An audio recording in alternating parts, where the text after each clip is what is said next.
welcome back, viewers. Thank you for joining me again. My name is Hartanto Gunawan. I'm from Indonesia, and this is a story of why I switched to MFT. Alright, so for introduction, I'm a journeyman when it comes to photography.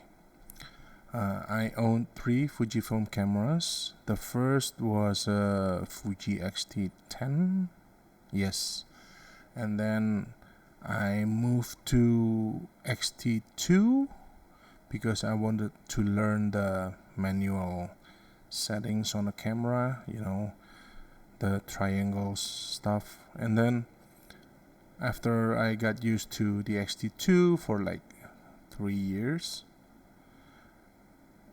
I moved to the newest X-H2, the 40 megapixel one. And then recently I moved to Micro Four Thirds. Some of you might ask, like, why MFT? MFT is almost dead. But bear with me, okay? Bear with me. So I loved my X-H2, okay, with the 35 f1.4, and I have the Tamron 17 to 70 f2.8, all the way from 17 to 70. I loved it. I think it was firmware 1 point something when I got it. I didn't notice it at first, but I think Fujifilm is struggling with the autofocus, right? I never used my X-T2 for, photographing like high-speed subjects. Usually I just shoot stills, like my dog, my wife, my family, food, making talking heads like this. And then some time later, maybe in firmware 3, 4, I think it's around 3 and 4, I started to notice that the autofocus sometimes hunts. Well, I thought it was something wrong with my settings. But then I started to notice more and more until firmware 5, where it got really weird for me. Sometimes when I use my 16mm f1.4 to do vlogs and like maybe shoot some short videos, the autofocus would jitter. I think jitter would be a better word, not shifting but jitterish, So let's say I moved from this side, right, like maybe like a meter away to like 50 centimeters away. The focus would not be smooth. So I think maybe in like 50 centimeters, it focuses like 4 times, maybe 4 times when I move.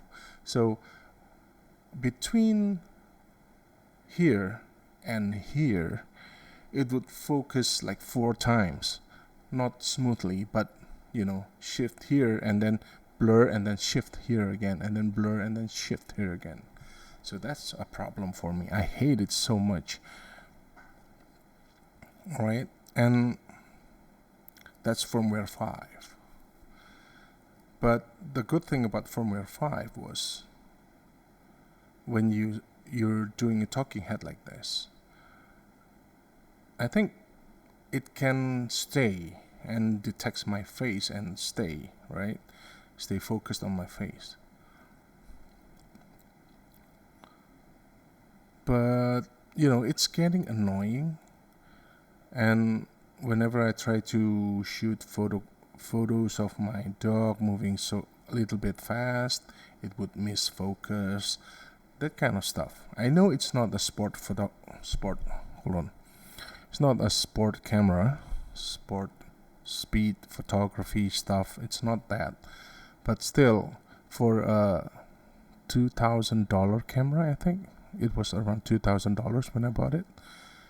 I expected more because I know that, you know, my nephew, he has a Sony A7 IV, he has Sony FX3, FX6, and all Sony cameras don't have that problem. The focus would be smooth, you know, whenever you move your face like this, it would, you know, shift smoothly. Anyway, I digress with the Sony. And then, oh, another thing, I hated Fuji lenses. The 16mm, I liked the look that it gave me. The 16mm f1.4, I like it, but it's noisy. Alright, so let's say I'm filming like this. Of course, I'm using a microphone, right? But whenever I'm filming, I would get really, really annoyed by the shifting mechanisms inside the lens, like tack, tack, tack, tack, tack, that sound. And don't get me started on the 35 f1.4. It's like the worst that I have ever owned. Okay, I own several MFT cameras up until now. Alright, so back to today. 2 months ago, I got myself an urge to buy a new camera. You know, that gear acquisition syndrome. I wanted to buy a nice camera for me to try and play with. So I got myself a G9. Alright, I don't have it with me right now. It's inside the room.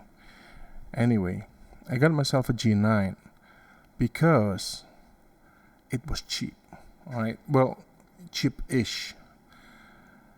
I got it for like $600. Mint condition. The shutter count was like less than 500. The camera body is like mint, no dents, no scratches, nothing. And they even put the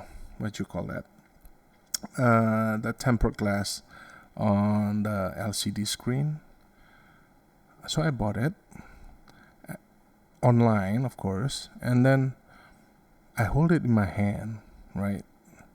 And I said, dude, I love this camera. I like the way I hold the camera. And then, from there, I started to think, I hate big cameras. I know I'm a big guy. I'm like 6 feet tall, pretty tall for an Asian. But I hate big cameras. I like to have many lenses that I have in my bag so that I can, switch to another lens when I want to. Anyway,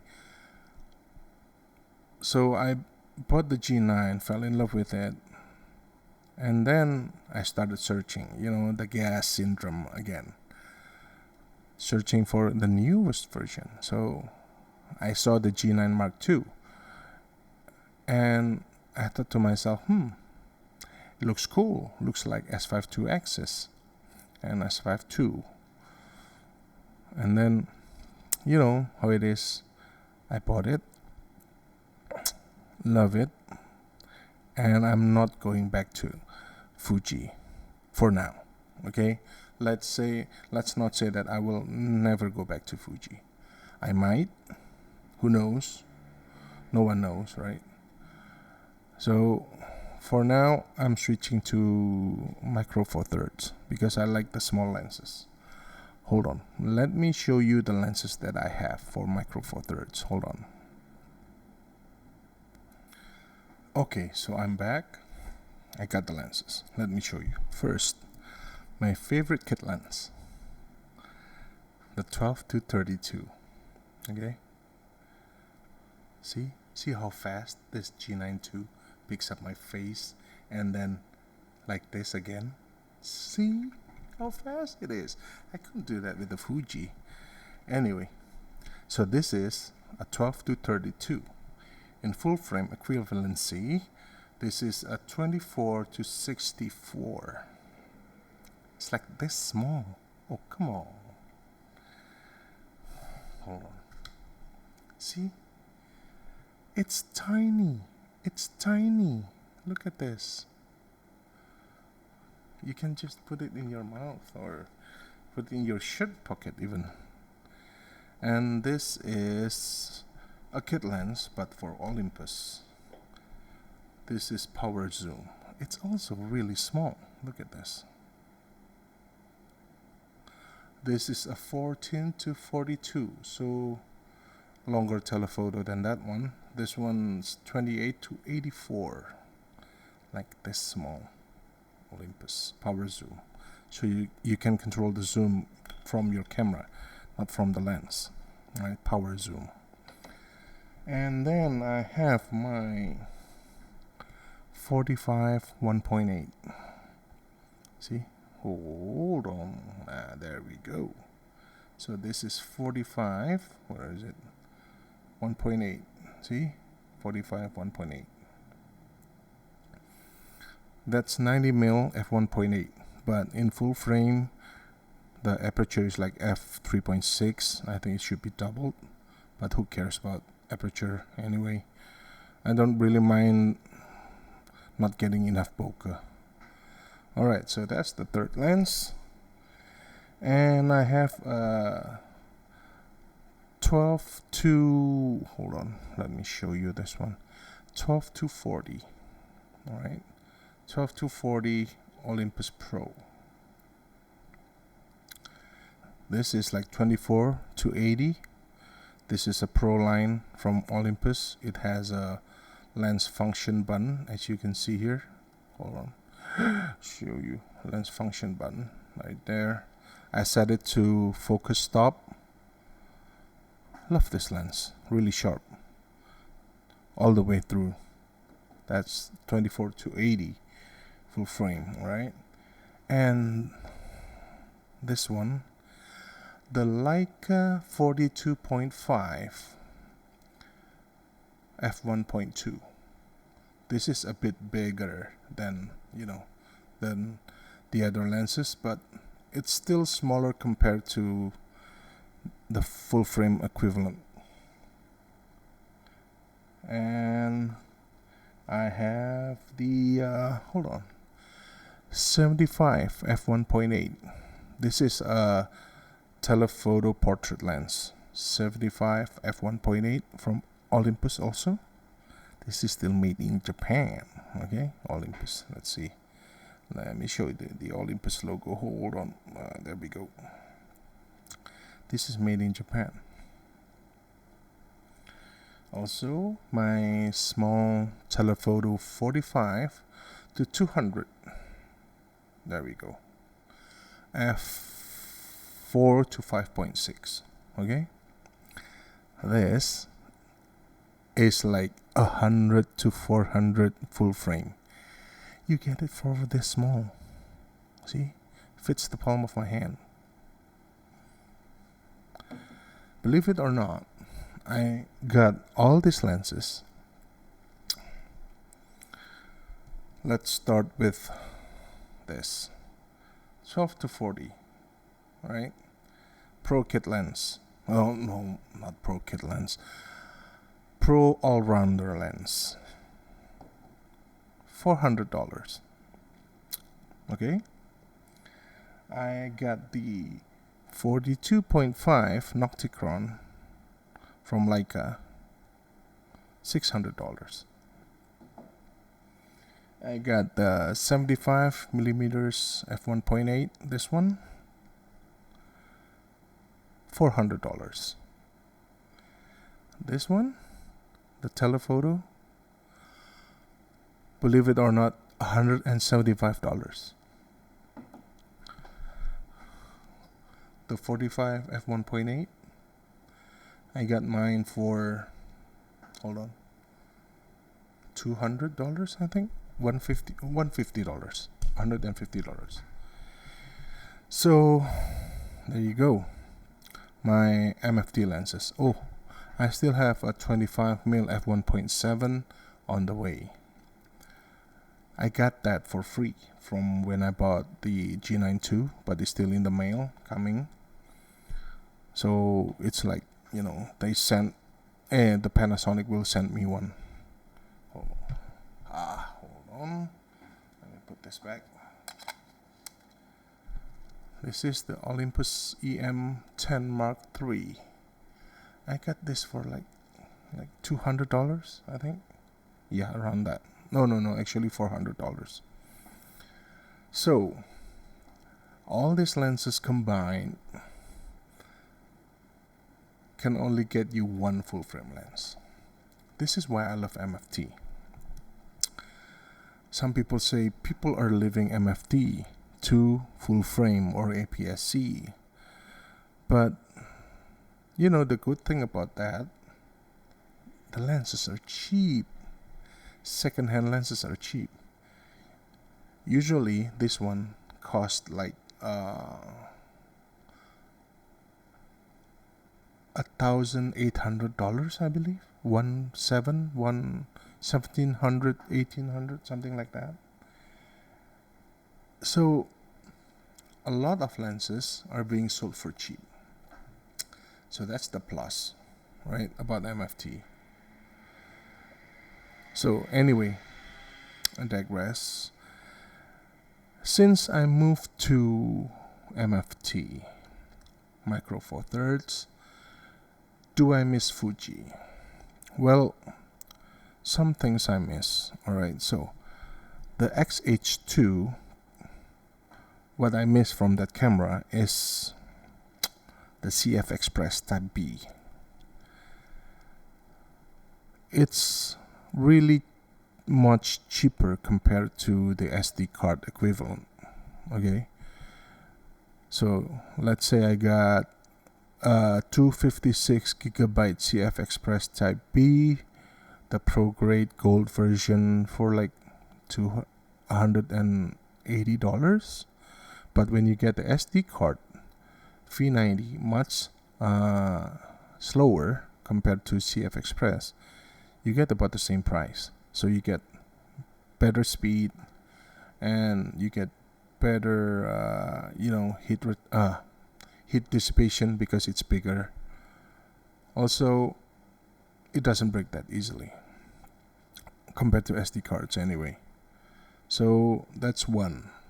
Number two, I miss the ProRes to CFExpress. So that's like CFExpress 2, link to CFExpress 2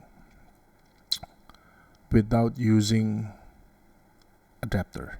I mean DC coupler. Okay, where you have to plug your camera to a DC or AC outlet for power, for extra power to be able to record ProRes.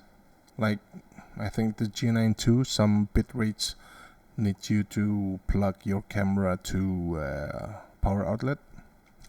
Anyway, and then the last one, number three, what I miss from Fujifilm is the nostalgic neck film simulation. I love that simulation so much.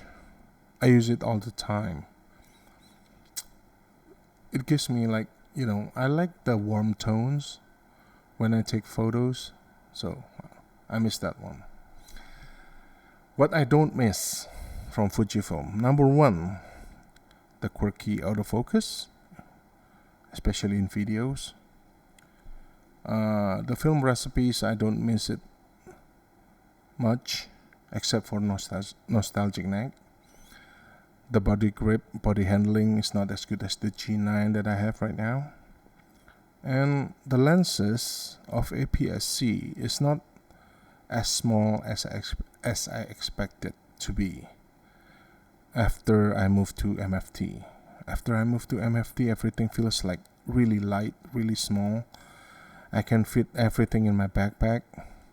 All these lenses, if you have the full frame equivalent, you will need like 35 liter backpack maybe, especially the this one, 45 to 200. If you get the full frame equivalent, it might be like this big, maybe, you know, as big as this camera, much wider.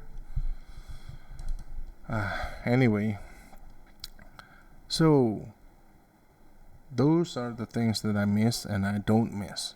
Now, what about the things that I've gained from moving from Fujifilm APS-C to a G9 II MFT? First, the size of the lenses. See, small, lightweight, better far better stabilization.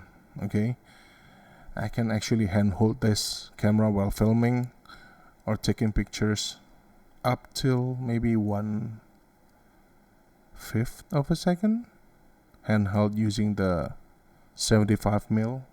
That's like 150mm 150mm full frame. Handheld it. And the access to LUTs. Okay, so I don't miss the Fujifilm recipes because I got the LUTs in this camera and I can tweak the LUTs that I have. Also, if I want to add my own LUTs into the camera, I can do that. Anyway, better autofocus, cheaper lenses, of course. Everyone would love, to buy cheaper lenses. Leica monochrome. Oh yeah, that's the one. Leica monochrome. So basically, when you buy this camera, you get the Leica monochrome.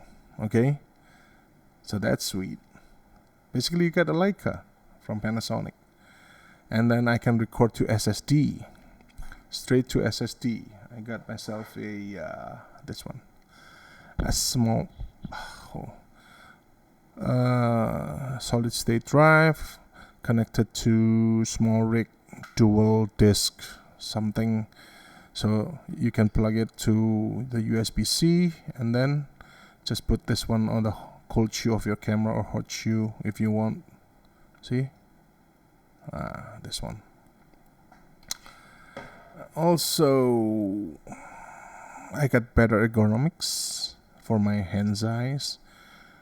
G9 and G9 II is a bit bigger compared to the X-H2, but I like bigger cameras. I don't like bigger lenses.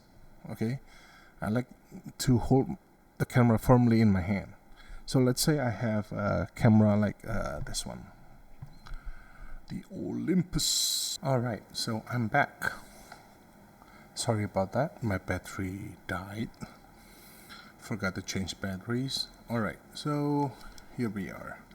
Back to the small camera form factor. This is Olympus EM10 Mark III. It's fairly lightweight, but the small size makes the grip uncomfortable. So look at this. I don't know how to hold it, because if I hold it with 3 fingers, see, my pinky finger is going nowhere, and this is like not gripping anything. And I need my front, for what you call this, pointing finger maybe, to do the shutter button. Alright, so this is a weird handling for me. I like this camera because it's small, but to hold it like this for a long period of time, it's gonna be really tiring for me. So that's why I like cameras that are big. See, this is a much better grip. Granted, sometimes my pinky finger can still slip, but it's comfortable. It's quite deep here. See, it's quite deep. So I can put my finger, like grip it like real tight, like this. See how good it is. So pros and cons about big cameras, small cameras. Anyway, it's really hot in here. It's like 36 degrees Celsius in Indonesia right now, in my city, Surabaya. Anyway, what I gained after the size of the lenses, blah blah blah, better ergonomics for my hand size, and there's a feature in G9 II called pre-burst shots. Alright, you guys can look it up, but basically the camera will save like up to 1 or 1.5 seconds of pictures before you hit the shutter button. Yeah, before you hit it. So let's say you're doing a wildlife shoot, and you know, sometimes when you were waiting for birds, or let's say dogs or cats, waiting for them to move, sometimes you miss the moment, right? Sometimes you like hit the shutter button too late or too early and you miss the action. G9 II will save you from that. So it saves up to 1.5 seconds before you hit the shutter button. So that's a great feature. And also I get time lapses without me having to create it myself in, like, let's say DaVinci. Okay, so the camera can do it for me. And also another good thing about G9 II is, let's say one day I want to do wedding photo shoot, or let's say I need more depth of field. Okay, I can always get an S5 II or S5 IIX to complement this camera, because the color will be really similar. They're both Panasonic and their color science is like really good in my opinion. So I can always get a full frame camera to complement this, or let's say I get a full frame, make it my main camera, and the G9 II can complement the full frame camera. And also another great thing is, recently DJI partnered with Panasonic to make their cameras compatible with the DJI. It's already compatible, but compatible with the face detection autofocus. So let's say you connect your camera G9 or G9 II, connect it to your gimbal. My gimbal is a DJI RSC2. It can detect my face and follow my face without me having to do anything. It's really sweet. So I don't have to use the Raven Eye transmitter. Usually we have to use the DJI transmitter to be able to use the application on the phone to detect the face, and then the application will tell the gimbal where to move the gimbal. This one does it in the camera and in the gimbal without having to use another transmitter.